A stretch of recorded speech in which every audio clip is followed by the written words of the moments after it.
legacy.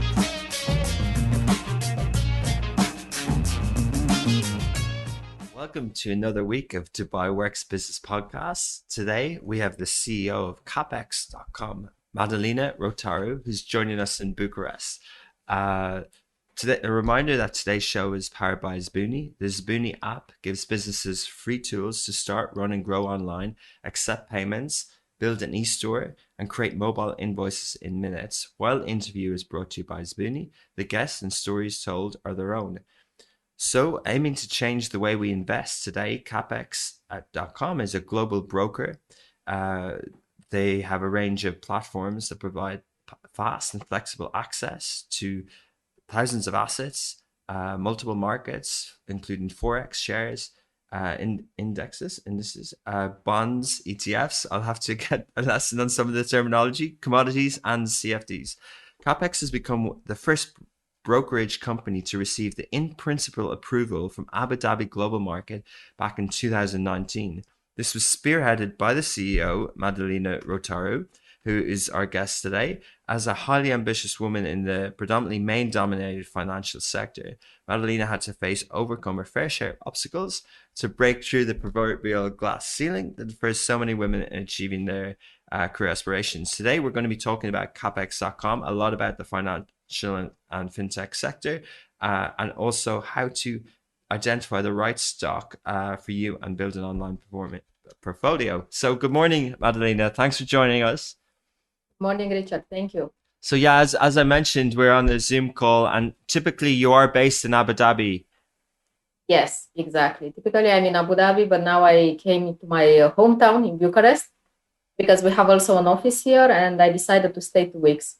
Okay, nice. So it's a work trip and to see family and friends. Great. So can you talk about Capex.com, the company, how it started, and just share the journey so far? Sure. Capex.com is like an online trading company that is riding the wave of existing interest from Generation Z in regards to offering a whole range of financial instruments. Currently, Capex.com has over 2,000 instruments, and we started 3 years ago. And we can say that now we have 4 licenses that are specialized in different sectors and different world. We have in Cyprus, we have in South Africa, we have in Seychelles, and the most recently it's in Abu Dhabi. The Capex.com started with a young team of people which wanted to democratize the existing domain of capital markets and give access to investors from all kinds of regions and age to have the possibility to invest in different instruments that, of course, are very interested in our days. And we are offering this kind of products to our customers. Also, we have currently over 250 employees and 9 offices across the world. And I can say proudly that Abu Dhabi office started during the pandemic time. And even though it was not easy, I can say that now it's full of people, and we are growing also in GCC. Amazing. It sounds like really fast growth. The 250 people, 9 offices, global, and this is particularly a space that has to go through lots of different approvals and things like that. Are you known as a fintech rising star in Romania? Is that where your developers are, and is that where the team is? Is that where the company is well known? Yes, the company is well known in Romania, but also the company is very well known in Europe. Starting from Spain, where we have our own office, we have in Cyprus. We are now in approval to get also an Italian office. So we are very well known in Europe. And now we started and we came with an European air, let's say, in the GCC. And we like to combine with, of course, the local tradition, I would say. So we like to offer also to MENA region and to GCC and mostly to United Arab Emirates a range of products influenced by an European style. Yeah, interesting. So let's just talk about some of those, because we often hear of different bonds or sukuks that are in the region. Is that what you're referring to? Different products, or do you mean sort of different instruments like securities and regional flavor and regional companies? Okay, I will explain that Capex now has different financial instruments, and we have also new products that they are not, let's say, in the market yet. we have an instrument, it's called Blend, where our customers and investors can trade multiple assets in a basket of instruments. So it's something that still the market doesn't is not, let's say, well known in the region, and we like to emphasize it to our investors. More than that, we are offering high education. So I know that there are a lot of securities and bonds and other type of companies or brokerage companies in United Arab Emirates and in MENA region. But what we are coming with educational package. We like to offer to all type of investors, starting from someone that has, let's say, only $500 to someone that wants to put 5 million. So we have a platform that can educate also the investor, and in the same time offering to the experienced investor a range of instruments that they can choose from, starting from trading Apple, Microsoft, Netflix, till Forex and ETF and commodities, as you mentioned earlier. Interesting. Yeah. So I'm not familiar of other, maybe it's my ignorance of fintech companies coming from Romania, but I do know that Cyprus, where you mentioned you have an office, is very well established in this sort of industry in fintech and Forex and trading. And what attracted you in the countries that you're in South Africa? What attracted you to the Middle East and in particularly Abu Dhabi? Okay. Look, we take decisions, okay? So we are thinking which customers are the one that needs to benefit from our services and that we can come and make a difference. I know that maybe other companies are trying to go in countries that they are already known and the investors they are already familiar with this type of instruments. But in our case, we decided to make a case study and decide, okay, which countries and which market are the best for our instruments, and we can offer to clients something that they can actually benefit from. So we looked and said, okay, we are now established in Europe. Which are the next markets that we should penetrate? And we decided, okay, South Africa, it's also a very good market. The clients are very willing to learn about the market and about the investments and about the new technologies. And after South Africa, we decided, okay, the next one will be in United Arab Emirates. And we decided that Abu Dhabi Global Market, it's one of the best regulator, let's say, and environment that will help us to come with these new products into the market and offering to our potential investors. Good to hear. So we said, okay, United Arab Emirates is the country that we need to be. Good to hear. Okay, I want to ask a little bit more about how you've done this online, but just in terms of the opportunities available to retail institutional investors, the kind of fintech and the investment landscape is very broad. There's many options. It's obviously an industry that's, say almost centuries old. How do you view, say, CapEx as an online trading platform versus a brokerage, and how would you advise people typically to navigate this? Do I need a broker? Can I do everything on an app? Do I do it through my bank? Do I need to work with a wealth manager? Do I need to qualify? So what's your positioning, and how do you think people should see capex.com? Well, first of all, I would like to say that even though the traditional style is still very popular, even mostly now during pandemic, I think everybody saw that everything needs to be digital, and everything goes to the fintech industry. Everything, like even now you can shop online, you can make appointments, you can ask doctors to come to your house, you can do everything in one app. And this is what we are offering to our investors, and this is the difference. How they see capex, capex is the place where you can find everything that you like to trade in one basket. Is the platform that is giving you also the educational knowledge that you need to know. In our platform, you can receive alerts, you can read the news, you can understand what other analysts are saying about a specific instrument. Interesting. Everything in one single place. That means that if you are going with a traditional, let's say, brokerage company or a brokerage house, you will need to do your own research. You do not have someone that can actually call you or send you marketing news or explain to you how the market goes or what other people are saying. You need to do your own research. You need to look online. You need to see, okay, I'm talking maybe with one person that will say invest this in this. With us, it's different. the investor will have everything in one single place, and the technology is the one that will range up everything. Everything can be done. Even school now, it's online. So if you do not have an app to do it online, then it's very bad. So it's the same in the online trading. And I can say that we are coming also with an innovative platform. And in this platform, again, you can do, and the investors can do a lot of things that they cannot do on a traditional brokerage house. They can put alerts. They can set up a stop loss and take profit. They can check the platform, and they can see the instruments, how they go. They have a performance from the past 5 years about an instrument. So they have everything in one place to take the correct decisions where to invest. Interesting.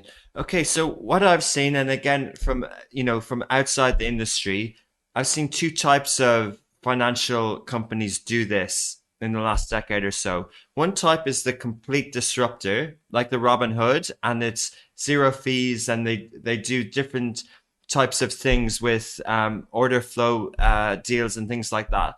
And they've raised a lot of money. They're going to list in the stock market. I heard they're going to try and patent the word hood. But so there's lots of things happening around Robin Hood, and there's controversy, etc. And then the other type of company that I've seen do it is a bank, so a traditional financial bank. The one that I particularly personally use is Saxo, a Danish bank, and they can provide this app that allows a trading platform. What I haven't seen is a traditional brokerage firm or a company that does what you do, and forgive me if I'm wrong, is something in the middle, which is you provide everything that the bank platform would use, but also that you're purely online. You have a lot of instruments, you have a lot of different options. So it's very geared up to someone who wants to kind of be a retail trader as well. Yes, you are correct. And also I like to mention that, yes, we are in the middle, and we are offering now, and we are in process of implementing and adding even new products to our investors. And they will have one single platform that they can do even a CFD product, either direct market access. They will have also the possibility to trade zero commission. So we'll combine everything in one place for the investors to take the decision if they would like to have more risky investment, or they would like to go on a long term or a short term. So what we are doing now, we are trying to have in one single place, I would say one single sign-on, access to all the markets. And for us, and not only, but also for our investor, we see that in our days, the traditional goes to Robinhood, as you mentioned, and the other way around. They do not have one place to trade all the instruments, and this is the next step that CAPEX is taking, that will have the investors will have access in one single platform to offer both models, I would say, also Robinhood, also the zero commission stock, and also the CFDs. Yeah. And I think it's the future.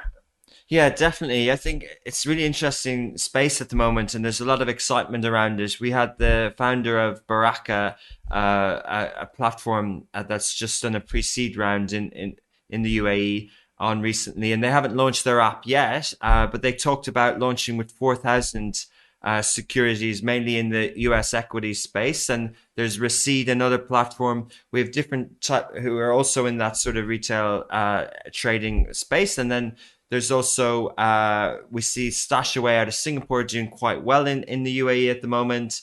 Sarwa is doing well. So there's lots of options for people. I was going to ask about fees. How do you position, for example, and I don't think I'm doing any discredit, but I bank with HSBC. If I want to buy a share of, say, Apple, did quite well with their results last night. If I want to buy one share of Apple, that transaction will cost me $50 on HSBC. It'll cost me $10 on Saxo, and it'll cost me $0 on a Robinhood or a Recede. So clearly, as a someone, if you're making multiple trades, the zero fees thing is obviously very attractive. But how do you approach fees, and is this something? How do you make that compelling, and how do you make a business out of it? I know that different companies have different fees, and I would like to mention that even though we are offering financial instruments, we try to be competitive. In the same time, we are still looking to understand what the investor wants. Why? Because each company, even though, let's say you are paying $10 for a share in, I don't know which one you mentioned, you need to look also on the other fees that you may have behind. Okay, what we do, we are offering a transparent fee to our investors. Okay, I will not position ourselves that we are very low in fees. I cannot say that we are the highest, because of course we did our benchmark as well. What I can say is that based on the customers, they have also different account types that they can choose, and also we have the possibility to have, let's say, a more reduced fees for different type of customers. What I would like to say is that, of course, each company needs to sustain and to be in the market. And when they say zero commission, is never, in my opinion, at least for what I saw, is never zero commission, because they also need to produce some money on you as a customer. So for sure, you need to pay a subscription fee, or maybe you need to pay a conversion fee, or maybe you need to pay something. But only zero commission, we need to put a question and say, okay, it's actually zero commission. What are the other commissions? So what we are coming with, and we say, okay, these are the fees that we are operating now. We try to be competitive. We are discussing with our customers based on the account types. But more than that, we are all the time trying to adjust to the markets where we are operating it. Because each customer in each region, they have their own specific type of seeing the things, I would say. Yeah, and as you said, you're trying to educate and provide that platform as well. And I think people, people who invest in the past will have known what a brokerage firm and their services and the fees and the benefits. So I think people seeing that you're more cost effective than what they might have had a generation ago, if they're well advised enough, if they know the space well, then that would be compelling. But just before we kind of move on the technology part, 2,100 assets and securities.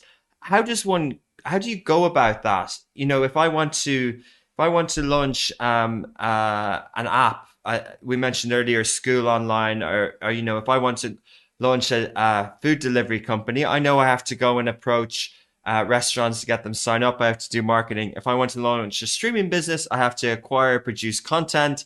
When I'm launching a bank, I probably need to have money, etc. regulation. but for you, how does one go about saying I can now offer these products and access to these stock exchanges? Do you have to have a deal with all the different bourses? Do you have to have a different thing like that? And to your point as well, which is again compelling for, say, me, I might have identified a stock that is good in the virtual reality space, but only trades in Hong Kong and isn't possible on these other platforms. So how do you do that with a smallish team, a couple of years old? How do you get all those things on your platform? First, even with a financial instrument, you need to have money to start it. Yeah. So did you guys raise money? Well, yes, we did. We did raise money as well. Actually, we just finished a round. When we started the company, we didn't raise any money. We had our investors that they came from the industry, and they had. Now, coming back to your question, I would like also to mention something about the earlier one. I would like to say that in our platform, what we like to have and what is the future and we are working on is that the clients will have one single platform for all the instruments, meaning that they do not need to have different instruments for different type of businesses or different type of financial products. This is what we believe is the best, because when an investor started to be very familiar with one platform and you would like to offer for him either direct market access, either you would like to offer him a CFD, either you would like to offer him different type of like zero commission and so on, it's very important that the client or the investor will be familiar with the platform he's using. So this is a next step. Even though you made a comparison with other companies, I would like here to emphasize that for us, it's one in one single place. We do not want the client to perform actions that he needs to get out of the platform and open a new platform. Okay, so he needs to have everything in one. Now, regarding the stocks, and we have a team, the risk management team, and they are always assessing what are the new trends or the new companies that appear on different stock exchanges. And we are looking to see if they have enough liquidity, if it's an interest for our investors. And based on this, through our liquidity provider, we are integrating into our platform. We can add new instruments. Actually, we have also an IPO product. So basically, the investors, they can trade an IPO directly into our platform. And the same is like, you do not know the date, you just add the instrument, and as soon as it's up into the exchange market, you are getting the feed. So we have a team that is specialized on this product. They are a risk management team. Interesting. I understand. Just that's an interesting product as well, the IPO one. Can you explain it a bit more? Is it that you provide early access, or as soon as the instrument is listed, either direct or initial, the person gets an alert and they can kind of book at a certain price, or is there anything preferential beforehand? I will say that in the past, we had also a product called pre-IPO. Now we are more focused on IPO. How it works is that the clients will get an alert, and we are doing also marketing, so our investors or potential investors can know when the instrument is up and live. They do not have access for the moment to pre-IPO. They have access actually when the instrument or the company is listed, and they are getting to trade it based on the feed that we had in the platform. Okay, interesting. And what are the other products? Can you explain a little bit more about the ETFs that you have and how you go about those, and the blended products? First, it will be very nice one day to show you our platform. You will see that it's very user friendly. And now that you mention, is that each investor, even if he doesn't have enough experience into the financial market, they can see all the explanation into the platform. So they have the possibility when they will open that they will understand with key statistics, information about the product, everything in one place. So they will take the correct decision before they are actually doing an investment. And now regarding the blends and ETFs and other instruments that we have into the platform, I will say, for example, the blend, because it's much new. ETF, let's say that it's already a bit popular into the region. The blend, it's a basket of instruments, and I will give you an example. We have one instrument that it's called e-commerce blend. In the e-commerce blend, we are having a range of products from different technology companies. We have maybe Apple, Amazon, and so on, and they are getting a price based on different percentage that it's billed between the liquidity provider and the exchange. So the customer, if he doesn't want to invest, let's say in Amazon, to buy a stock of Amazon separate, he can invest in this blend where he has access to multiple e-commerce or technological companies at once. And I think the advantage is that all the time we see when it's something new into the market, and we have this possibility on creating a blend, giving to the investors the possibility to trade everything at once. Okay, fascinating. Yeah, again, I think it's amazing that I will register, I will read up about it, but I think that's so important because it it kind of takes the risk away in one respect, and people can can have different sorts of they can follow a trend, and they can potentially do better than the sort of general returns they might get in a savings account. So it's really good that you have all those products. But Madalina, talking about your position as CEO, how did you start your career? Were you in the financial sector at the beginning? Yes, I started in the financial sector, but I started on a different area, I'll say, in a different department. I started from legal. I finished the law university. After that, I moved to the back office position, still in a financial company. And slowly, I progressed, and I arrived to be the CEO of the group. And now I'm also the CEO of the company in Abu Dhabi. And I would say that it's not an easy way, but when you dream on something and when you fight against, I would say, financial world, it's always seen as a man world. And I think a few years ago, more than 7 years ago when I started, I all the time had, because it was also different mentalities, I heard that it will be hard for me to arrive in this position position because in general you have only men around you. So it's very few women that they reach this position, mostly because, as a woman, you want to have a family, you want to have kids. So you do not focus necessarily on growing in a career that it's not easy, I would say. It's not hard, but it's not also easy. So I started from a legal background. I passed through back office. I passed through other operational department. I passed through finance, through business intelligence, through all the departments to understand the overall business and not only a portion. Because when you reach a position, you need to understand both sides. I also did a test to understand how the investors will react in different instruments or different financial products. I work a lot with the back office team to understand what are the needs of our investors. And now I'm in this position. Wow. Right. Well, that's a good topic to talk about. And I want to ask a little bit more about how you juggle everything. But we'll take a quick break and we'll be back in a few seconds. As mentioned at the start of this episode, Dubai Works is powered by Zboony. Do you want to create unique and personalized gift boxes for friends, families, or corporate events? Box.ie has got you covered. When you have predetermined bundles on your website and you want to diversify these with customized orders, Zboony is designed to help. Through Zboony's tech, once a box is configured, payment is made simple, secure and fast via WhatsApp or social. And we're back. So Madalina was taking us through, whoops, my headphones, was taking us through how capex.com grew, how the platform and everything to do with how people can approach investing and a brokerage in an online environment. But just before the break, we talked about her role as CEO and her career to date. So what I, you did talk about, Madalina, about female in the fintech sector, and we can discuss that in more detail as well. But just to put the scale of this, you're one person, you're group CEO, you're CEO of Abu Dhabi as well.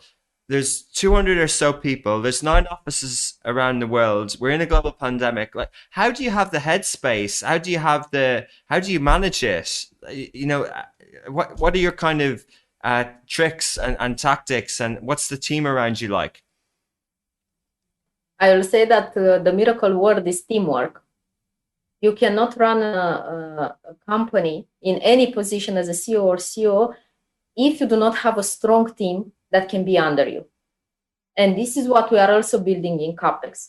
We are building people that they can help us to develop even more.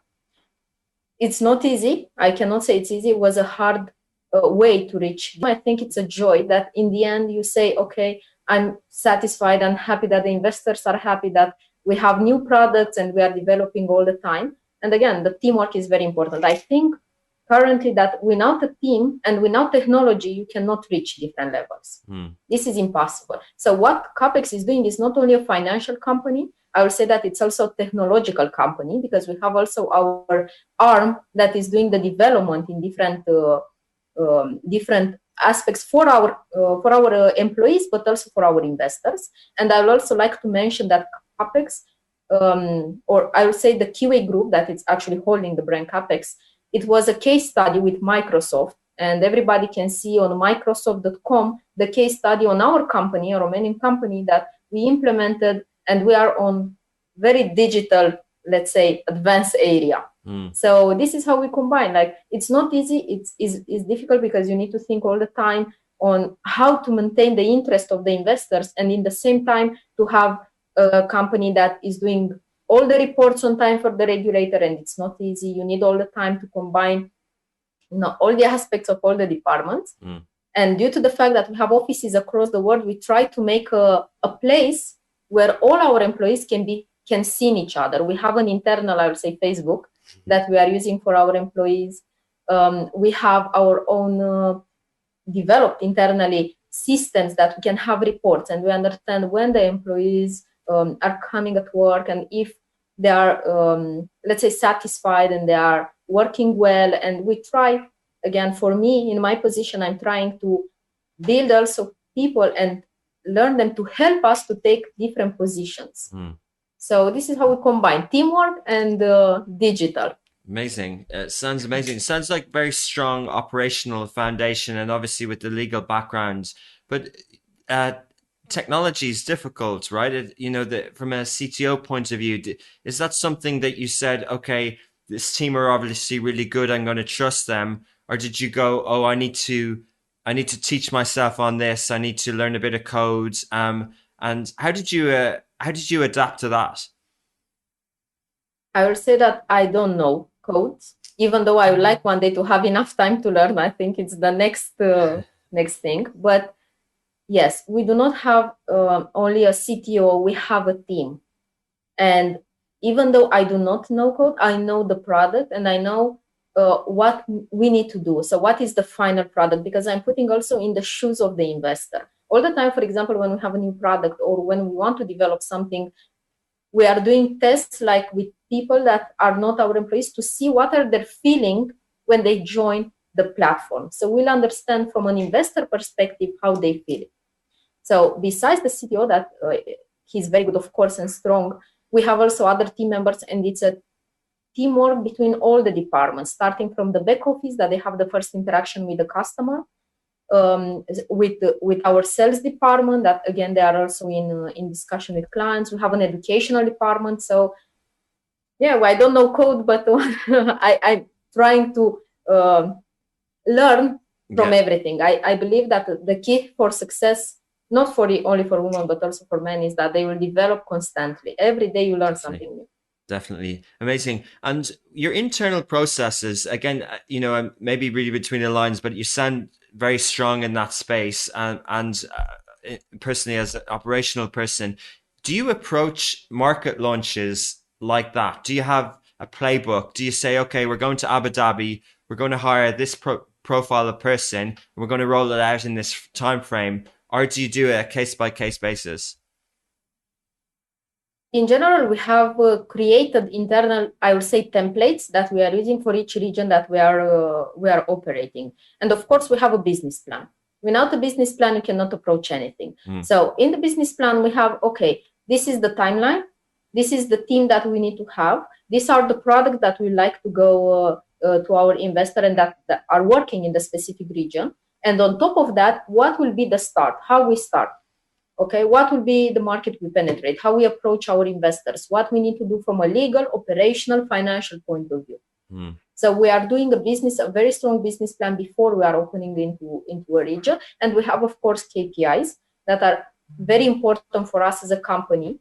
Why? Because we need to understand until which level we can reach. Each company needs to have a maturity date for each product and each instrument. That after that, you need to have a new product and coming with something different, I will say. So we did this before we are actually approaching. Of course, we are doing a lot of research. We are checking and doing research and checking our, I will not say competitors, but I will say companies from the industry, because in the end, it's place for everyone.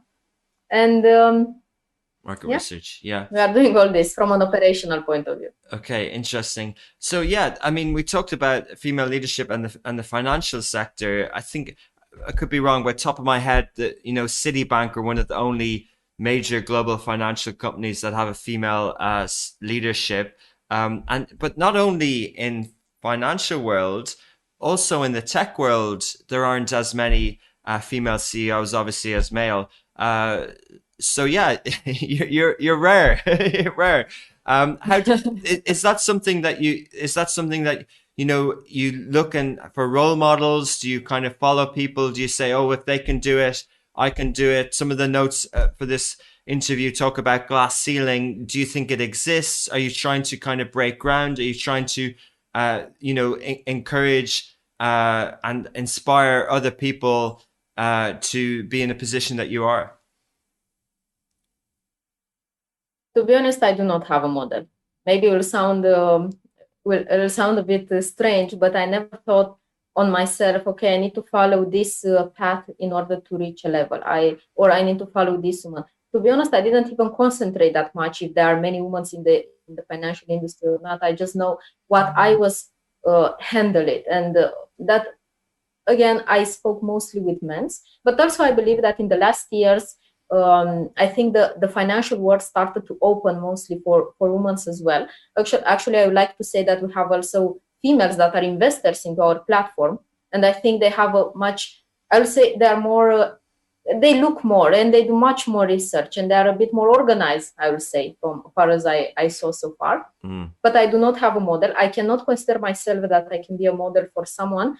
But what I would like is that every employee, for example, that I'm talking with, or any investor, any business partner that I'm talking to, understand that even women can do a great job in the financial industry. And you mentioned Citibank earlier, and indeed it's true. But they are more as a bank. For us as an online trading, you know that the risk is much higher, I would say, for customers.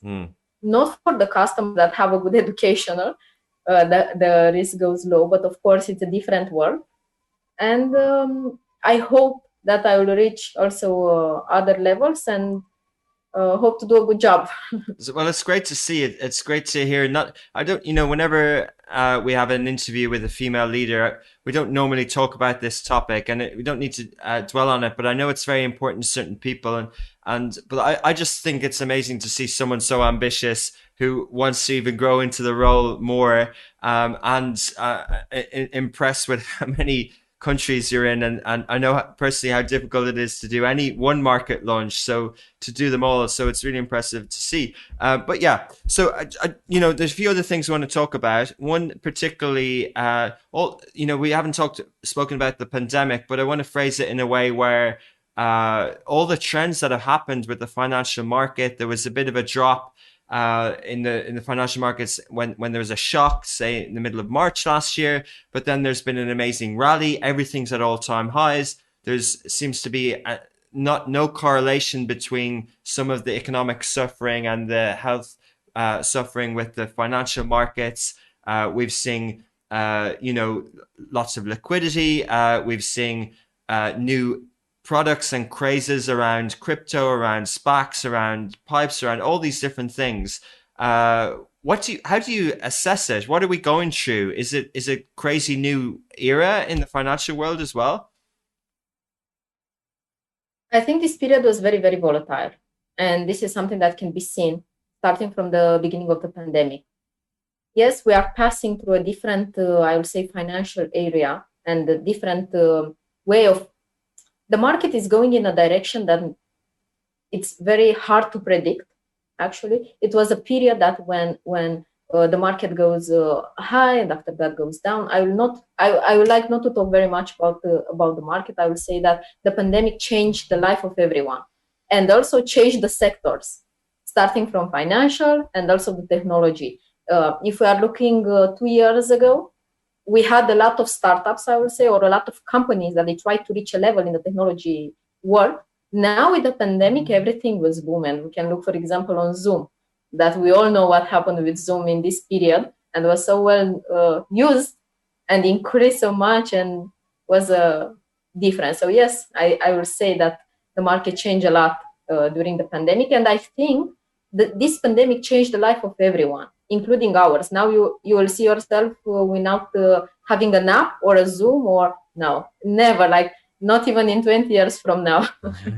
Yeah, it's there's been a huge digital transformation. But yeah, I appreciate we can't really talk and predict about, the markets, and the financial world is always unpredictable and up and down, and people do a good job at assessing it. But what do you think about the sort of trends we're seeing from an investing point of view? Obviously, we kind of touched on some platforms earlier, but do you see a maturity of investors, or do you see this as something that's risky, that too many people are entering into retail trade investing and don't really have the experience? How do you kind of assess the sort of consumer appetite at the moment? Look, the industry, and not only this industry, all the industries, when you are investing in something, can be risky. It's not only about the online, it's not only about how the market moves. All the industries and every investment that you do can be risky. You can actually, for investor, for example, invest in an apartment and the price will go down, or you can invest in a business and will not work. So all the investments are risky. I will say that for less experienced clients or for someone that is still new into the market, the risk is higher. But with the products and the educational tools, like starting from fundamental and technical analysis, starting from reading the news, like we have different type of investors. We have investors that they are going into the more fundamental, that they are watching the news and they like to be connected with politics and economics and so on. And we have also investors that are more technical and would like to use indicators and analysis. So I would say it's mature and indeed it's risky, but it's risky even with pandemic or without pandemic. And any business is risky if you do not take the correct decisions or if you do not have, I would say, enough education for this type of market. And again, you have two different strategies. You can go on long term and take less risk, or you can go more into risky. And I would say that our generation and even the young generation, they are willing to take more risk. They like and they will want to invest their money in something. It's not so popular now to keep your money in a bank account without actually using them to try to do something else. Some people or some investors are actually trading because they are experienced and they like to do it and they have enough maturity to know where to invest, and also they have past experience mostly in United Arab Emirates, where I would say that the investor have already a past experience through different funds or different investments they made. And yeah, I think it's mature, but in the same time, as I said, no risk, no chance. Yeah, the risk reward ratio. Yeah, so it's just interesting at the moment because obviously you say it's very volatile, the markets and in general, and hard to predict. And one of the big things that the markets seem to be trying to understand is, are we going to have not just a correction, but something bigger than that? Will inflation come? Will interest rates go up? And things like that. And one of the statistics I read or heard on a podcast recently related to it, one of the most famous stock market crashes of all time in 1929. And in a few days, it dropped 9%, but in 10 years, the markets dropped 90%. And it took 25 years to recover to 1955 after World War II to recover where the markets were in 1929. And in that narrative, it's just a little anecdote, it's a narrative, that's quite scary, because if we think that everyone who's the total investment into stock markets could be wiped out and not recover for 25 years, that's quite scary. So really, we had a financial training course by our insurance company yesterday for 25 staff here in Dubai. And I was fascinated by the amount of questions, the different things around credit cards, about insurance, about savings and things like that. And what my sense was that people are looking for sort of general rules. But what's your view on that? Do you have rules, or do you say it's about educating yourself, or what would your advice be to people? I will say it's about educating yourself and be, I will say, very organized, and try to look more and read more, because in the end, to educate yourself is not only to have a platform or to have, as you mentioned, a credit card or a bank. You need to know more than that. You need to compare. You need to look. For example, in our platform, we are offering a range of analysts from different banks and different industries, that they are saying also from their point of view what they believe, because they are analysts. I will not comment about the correction into the market, because I'm not an analyst. I will tell you, I'm more coming from operational point and from a legal, and I will not want to say about the market because nobody knows how the market goes.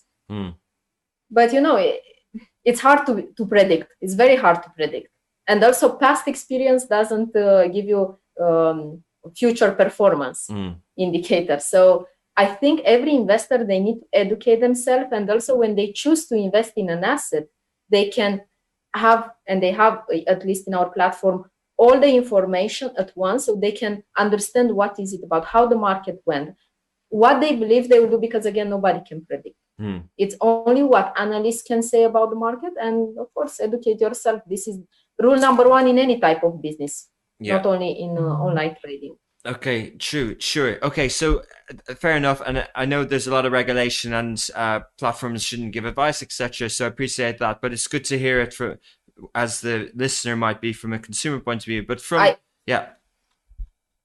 I would like just to mention that we are not giving advices to our customers. And also, I think for investors, it's very important that they are looking to trade and invest with a regulated company. We know that also this market, the same like other markets, they have companies that they come with less regulation from other jurisdictions, or they do not have regulation. So I think for investors, in order to make sure that all the information they are getting are true, correct, and not misleading, they need to invest with a regulated entity.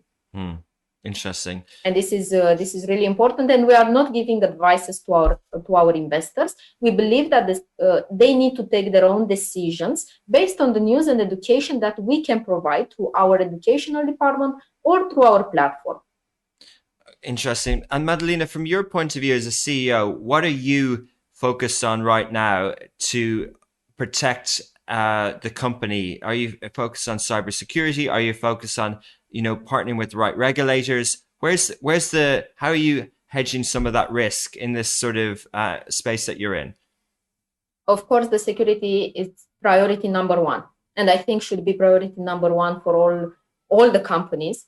I will say that it's priority number one because, again, we are coming from an industry, we are coming from Europe, where also our investors, they are different than other regions like United Arab Emirates. They are already much deep into online trading, much more, they know a bit more about GDPR, for example, or about security. So yes, this is priority number one, that we are day-to-day focused with our team members. Part number two is that besides the security, we are all the time looking how we can protect our investors from different frauds or not enough education. Okay. So we have, for example, for our customers, because as I mentioned, we are a regulated entity, we have a full questionnaire for our customers before they will open an account. We are assessing their level of experience, and if they do not have at all experience, they will have a demo account that they can get used to and trade on it. So we are not offering our platform to any person that doesn't have at all experience. They need to have medium experience or more experience, because for the one without experience, we are giving for them the possibility to stay between 1 and 3 months on a demo platform to make sure that they understood what is it in the online world and what are the risks that are involved. So for us, it's very important that the clients that are coming to us, they understand in what they are investing, in which kind of products, that it's a market that, as you said, nobody can predict, or it's very volatile. It took 25 years to get a correction. So they need to understand all these aspects. We do not position ourselves as a bank. We are in the end an online trading platform. And we do not want customers to come and just with zero experience to say, I would like to trade, and we do not offer for them something. So yes, security and security for the platform and for the customers' data, and also security for the customers' strategies or education. Interesting. Going back to the consumer point of view and also from a product point of view, it's a huge topic and we could have another podcast about it, but the digital currencies, crypto, blockchain, all this stuff, how do you view that, and what's CapEx approach so far? Okay, we are also offering cryptocurrency for our investors. If they would like to trade on an online trading platform, they can also have this possibility. Okay. What is our view? I will say that in the end, cryptocurrencies and crypto exchanges, at some point they will be regulated as well, meaning that besides what we are offering, the CFD products on crypto, the crypto exchanges and the Bitcoin and the Ethereum and so on, they will also be regulated. And I think that will a few years ago when all this craziness with crypto started, nobody actually believed in it. Now, when we see the price and we see how much went up and how many customers actually want to use it, is like a boom into the market. So our view is that at some point we like also to make a different product that will be maybe a crypto exchange that we can offering to our customers as well, because it's a big interest. into cryptocurrencies. Definitely. Very exciting at the moment, what's happening. But again, as you mentioned, a lot of volatility. So lastly, to finish on, you've got a good view of different regions, particularly in Europe and Africa, and now in the Middle East for the last 2 years. What should we be hopeful about? What are the signs that you see that there is an emerging market here, particularly in the sort of investor space and the fintech space? We are not only in Africa and in Europe and the United Arab Emirates or MENA region, we are also into Latin America, for example. When we are looking on the overall pool of investors that we have, we understand that more and more young generation are willing to invest. So my view is that at some point, in the end, an investor, it's an investor. They want some products, you need to offer it, and you need to make sure that they are getting what they want in all the countries and all the regions. So my view is that an overall view is that most young generations started to invest. Also, all generations started to go more digital. Like in the past, they like to use cash money or cash payments. Now they need to use the credit card, and it's much more flexible for them. So an overall view from my point of view is that all the generations started to understand that the online investment is the correct one, or is the newest one, or is the most excited one now. Brilliant. From all the regions. Brilliant. And people listening, it's a recurring theme about how young the people are in the region and how they all want economic prosperity. And it's just amazing that there is an overlap there, and that there's another platform in the region that believes in the region and is offering a good product for people to hopefully be smart with their money. Really pleasure talking to you this morning, Madalina, and I hope to hear more about CapEx as they kind of expand globally, but in particular in the Middle East. So thanks a lot for your time. Thank you very much, Richard, and have a great day. You too. Take care. This show was powered by Zvuni. Once again, a big thank you to them to help us provide this content to you for free. Also, thank you to our producer, Yana Kalashnikova, editor, Alibaba. Please do check out more Dubai Works episodes and other shows over on smashy.tv. You can follow us on social media and download our app, which is available on iOS, Android, and all good smart TVs. See you next week.